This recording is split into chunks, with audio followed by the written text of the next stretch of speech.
Let's get this merch. Subscribe to the PDH Network. Alright, y'all see what we got going on here today. As y'all see the thumbnail, y'all read the title under the thumbnail. Yeah, man, today's video is dealing with young Dolph brother Marcus. So check this out, man. Marcus, he don't believe anything that Raven is talking about at this time, dealing with his brother being set up at the cookie shop. Because the folks want to know, why is Raven deciding to run her mouth at this time? Because I'm trying to tell y'all, a lot of folks in Memphis, they don't know where this is coming from. But again, you got young Dolph brother Marcus. He and all the paper route affiliates.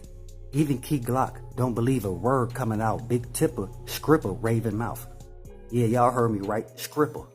See, y'all gotta understand, Raven, she's seeing all the walls closing in on everybody who assisted in removing young Dolph. So she's saying whatever to save face. Then also, Raven got the nerve to hop on social media and question why people are mentioning her. God, don't nobody care about you. Folks want justice for young Dolph. At the same time, no one said anything about you in the past few months until you decided, Raven, to open up your own mouth, knowing the only way you could promote your artist, 901 Trigger Trey, is to talk about young Dolph. But I told y'all, every time Raven speak, she put her foot in her own mouth. The reason why I said it, because Raven was asked, did she or her family have any affiliation or any way associated with Yo Gotti or his brother Big Juke CMG? Raven replied no. She or her family has never had any connection with Yo Gotti or his brother Big Juke. But then she goes on and contradicts herself by responding with Yo Gotti and Big Juke did invite Pam and Maurice out to eat with the CMG family. Man, what? Now I know y'all had the same question as me.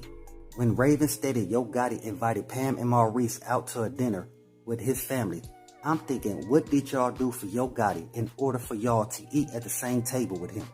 Come on now, I know that's the same question a lot of y'all had as well.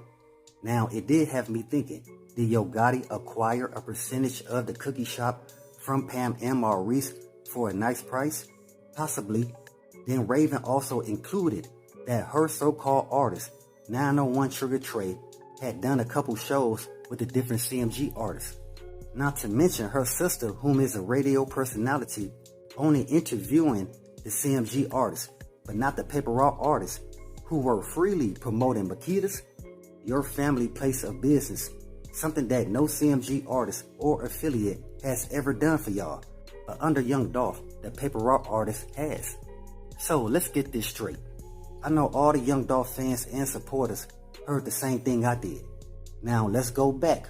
Remember, Raven stated herself, her family in no shape or fashion has any connection with Yo Gotti or Big Juke.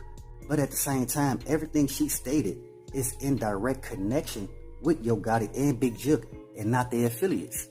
So you mean to tell me Raven, her sister, and her fake artist / playmate 901 Trigger Trey are all financially benefiting from Yo Gotti resources just because?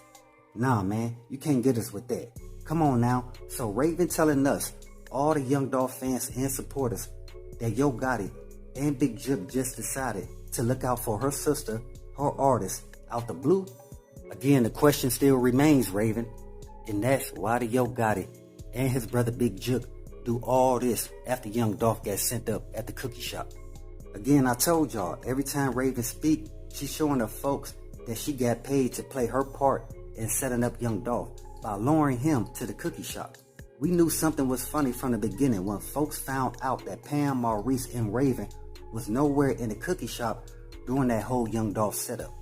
That's some suspicious activity right there. So y'all knew young Dolph was pulling up to get some cookies, either for himself, Mia J, or the turkey drive.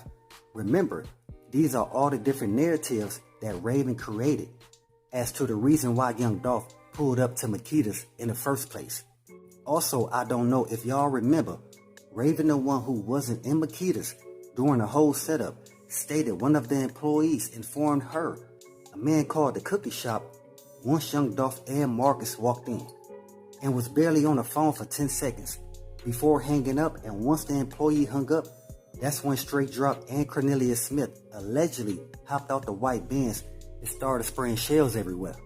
And the only person that got hit out of 5 people was young Dolph. Again, it don't make sense.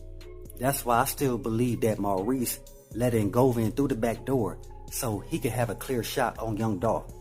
But let's pay our respects and say rest in peace to young Dolph, condolences to his family, and much love to all my folks in Dolph land.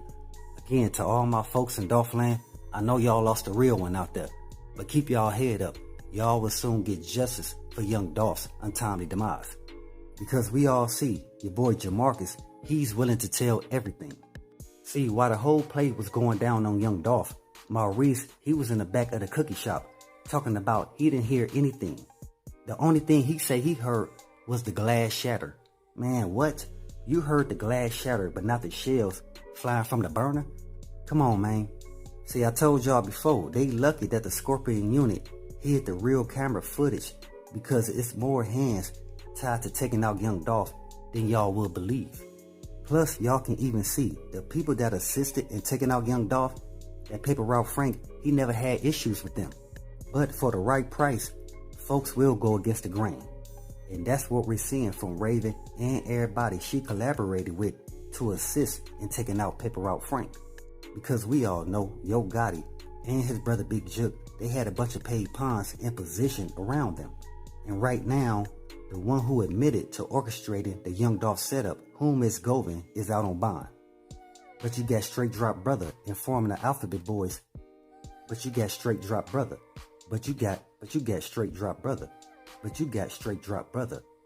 But you got Straight Drop Brother Jamarcus informing the Alphabet Boys about everybody's position on the chessboard. You know, and then I hear some folks saying that some of the Paper Route affiliates, they should be on some get back for young Dolph. I don't think that's the right mindset to have. Because we all know that young Dolph, he wouldn't agree with that. He will want them to continue doing what they doing. And that's keeping their foot on the gas and putting out good music for their fans and supporters. Because once you get into that criminal activity, it's hard to come back. Because you will feel more invested on some get back instead of trying to get your money right. See, and that's the issue that Black Youngster had. See, the only thing Black Youngster wanted to do was go at young Dolph. That's the reason why he couldn't properly promote his own artists, Lil Migo and Big J90. And with that, that's the reason why Heavy Camp is not flourishing. Man, hold on. While doing this recording, it was just reported that CEO Tezzy, aka Joshua Taylor, was sent up in Memphis behind young Dolph's untimely demise. That's crazy because, again, I was just mentioning how the young Dolph affiliates don't need to get caught up in that whole back and forth. And now this happens, that should let y'all know this gonna be a crazy summer right here. Again, for the people that don't know, if y'all don't know Joshua Taylor, he's one of Straight Drop homeboys. And they were saying that he assisted in young Dolph to get set up at the cookie shop. But again, I've been telling y'all this before. We don't want the CMG and the PRE beef to get in the way of the youth that's trying to make moves out there. Because we all know there's a lot of undiscovered talent in Memphis at this time. The comedy popping, a lot of rappers doing their thing, plus a lot of folks is starting to pay attention to the whole gangster walk, aka the Memphis Juke. And this the reason why we can't perpetuate that lower behavior, because it does nothing to benefit us or our communities. And we already know that's something that young Dolph always preached to his artists and all his affiliates. Because young Dolph, he only want to see you elevate and be great. So with that, always be aware and always stay prepared. But hey, we get more in store. As always, y'all know what it is. Y'all know what it's worth. Let's get this merch. Subscribe to the PDH Network.